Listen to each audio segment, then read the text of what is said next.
Սիրելի հայրենակիցներ, այսօր մայիսի 28-ն է, մայիսյան հերոսամարտերում մեր հաղթանակի օրը, այն օրը, երբ հայ ժողովուրդը որոշեց ապրել ոչ թե ուրիշների ողորմությամբ,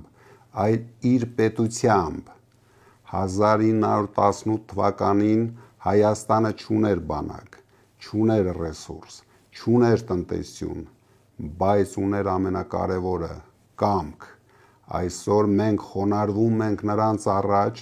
ովքեր կռվեցին, որպեսզի Հայաստանը գոյություն ունենա քարտեզի վրա, բայց մայիսի 28-ը միայն անցյալի մասին չէ,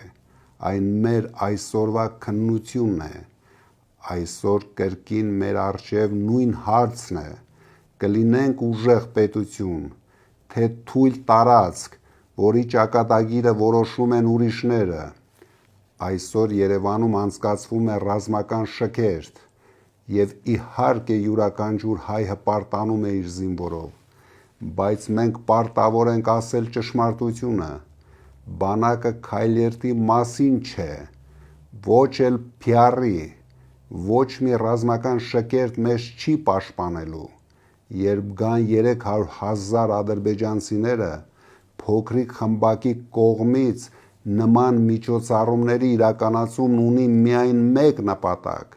թաքցնել ձեզանից իրականությունը։ Ադրբեջանցիների Հայաստանում բնակեցնելու ծրագիրը այսօրվա իշխանությունների օրոք յուրաքանչյուր քայլ արվում է բացառապես ցուցադրության համար։ Փաշինյանին չի հուզում մեր երկրի, մեր զինվորի անվտանգությունը, նրան միայն հուզում է իր աթոռը, որը նա պատրաստ է պահել ամեն գնով։ Ուժեղ բանակ չի լինում թույլ իշխանությամբ, ուժեղ բանակ չի լինում, երբ պետությունը կորցնում է արժանապատվությունը, երբ հերոսների անունները մոռացվում են, իսկ պարտությունները ներկայացվում են որպես խաղաղություն։ Եվ այսօր, երբ Բաքվի բանտում դեռ պահվում են հայ գերիներ, միայն նրա համար, որ հայ են, մենք իրավունք չունենք լռելու։ Թույլ պետության հետ հաշվի չեն նստում, թույլ պետությունից պահանջում են նոր զիջումներ, թույլ պետությանը պարտադրում են ապրել վախով, որ 300,000 ադրբեջանցիներ բնակեցվելու են մեր հողերում և մեր տներում, բայց մայիսի 28-ը վախի օր չէ, մայիսի 28-ը պետական կամքի օր է։ Սիրելի հայրենակիցներ, այսօր Հայաստանը մտնում է որոշիչ ժամանակաշրջան։ Առաջիկա ընտրությունները պարզապես քաղաքական գործընթաց չեն լինելու, դրանք լինելու են պատասխան մի հարցի՝ արդյոք հայ ժողովուրդը պատրաստ է նորից վերցնել իր պետության պատասխանատվությունը։ Եթե դուք չեք գնում ընտրության, ձեր փոխարեն որոշում են ուրիշները։ Եթե դուք լռում եք, ձեր երեխաների ապագան գրում են ուրիշները։ Մենք պետք է վերադարձնենք հավատը պետության նկատմամբ, վերադարձնենք ուժը բանակին, վերադարձնենք արժանապատվությունը դիվանագիտությանը, վերադարձնենք վստահությունը հայ մարդուն։